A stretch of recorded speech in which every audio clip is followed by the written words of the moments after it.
O serviço de revisão, ele já tem uma tabela feita para isso. Então a menina atende, o cliente passa o problema para ela.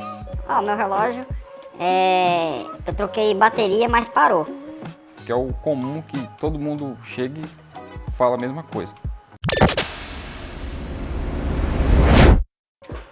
Olá, sou Irlan Costa, sou relojoeiro há mais de 25 anos e desenvolvi um método onde ensino pessoas comuns a se tornar relojoeiros profissionais e viver do conserto de relógios.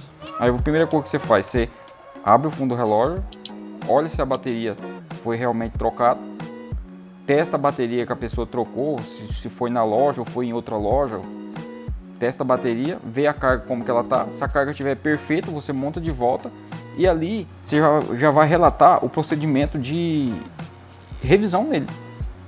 Por quê? Por que a gente fala revisão? Porque geralmente você vai ter que desmontar ele. O procedimento de desmontar já é revisão. Se tiver alguma peça queimada, igual a placa circuito, se tiver queimado, ou se for um relógio automático, se tiver alguma peça quebrada, a gente vai trocar. Se for placa circuito, você vai também chegar a trocar. Se for uma bobina que queimou, você vai trocar. O relógio automático, se tiver quebrado um rolamento, se tiver quebrado qualquer coisa, já tem um procedimento de valores para chegar a uma situação dessa. Ter a tabela padrão. A pessoa tem que ter, por exemplo, um relógio automático é X valor. Um relógio quartz comum, um exemplo. Uma máquina miota comum é X valor. Uma máquina VX32E é X valor. Uma máquina 0S20 já muda de valor, já é um valor mais alterado. Você, dentro da sua empresa, você tem que ter já a tabela de preço, quanto vai cobrar. Por quê? Porque esses relógios que são montados com esse tipo de máquina, primeira coisa, o valor deles são mais caros para você comprar. Por isso que eu sempre falo, você tem que ter bastante conhecimento. Um exemplo, o relógio chega lá, o cara quer que faça um orçamento, o relógio está funcionando certinho, só quebrou a tige e a coroa. Primeira coisa que você tem que saber, você tem que saber o valor que custa a tige ou que custa a máquina do relógio, a máquina, estou falando da máquina. Dentro dessa máquina ela tem circuito, ela tem tige, ela tem tudo que tem nela. O que acontece? Você tem que saber valores para que você possa passar aquele porcentagem daquele valor que você cobra do cliente. Você tem que saber a tige que vai na máquina, tem que saber a coroa que encaixa certo naquele cano. Você tem que saber o preço da máquina, quanto custa, que você tem que cobrar. Você não pode cobrar por exemplo, assim, uma máquina hoje custa, um exemplo, uma máquina hoje custa R$50. Aí o serviço para desmontar, fazer revisão, tal procedimento, tudinho lá, você cobrou lá. Você cobrou 70. Você ganhou o quê?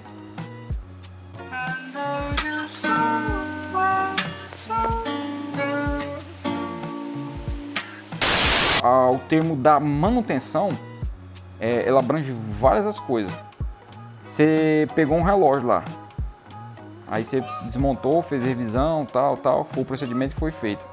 Aí o vidro do relógio, na hora de você lavar, o relógio original vem com friso de plástico em cima prensado, solta o vidro. Você vai fazer cagada no relógio do cara, vai tentar colar aquele relógio de volta? Não. Vai pôr outro vidro novo pro cara.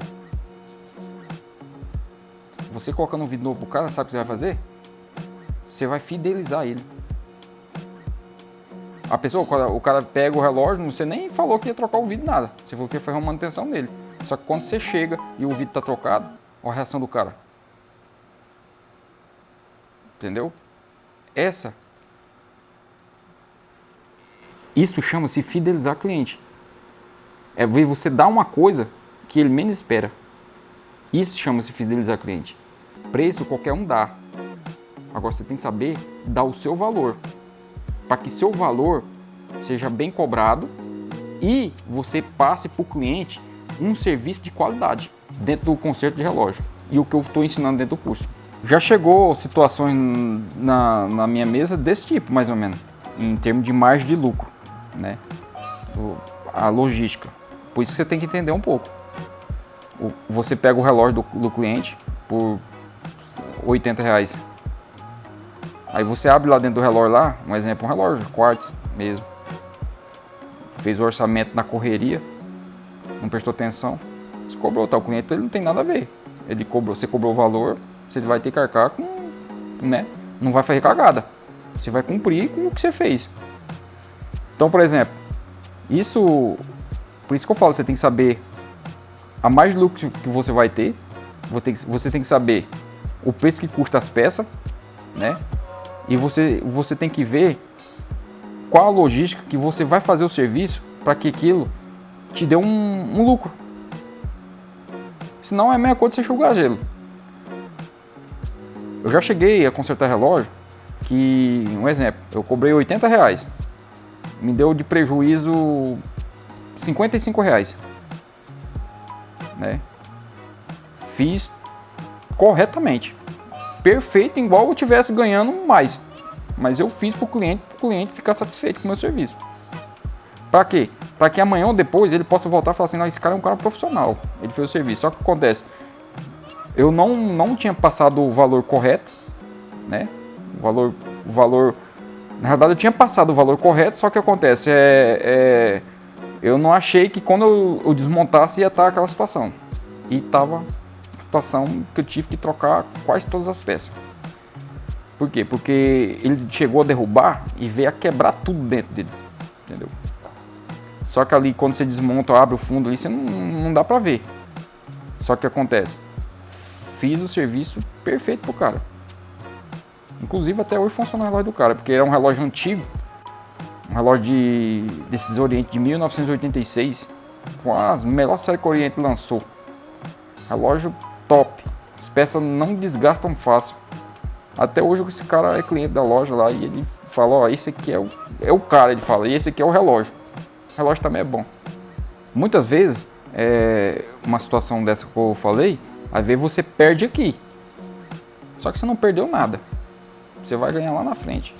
Porque esse cara, ele vai ser advogado do seu. Vai ser advogado do seu serviço. Amanhã ou depois vai estar falando para outros. Falou, ó, vai lá que o cara ele é fera. Não perdi nada. É você trabalhar bem, para amanhã ou depois a pessoa falar bem de você.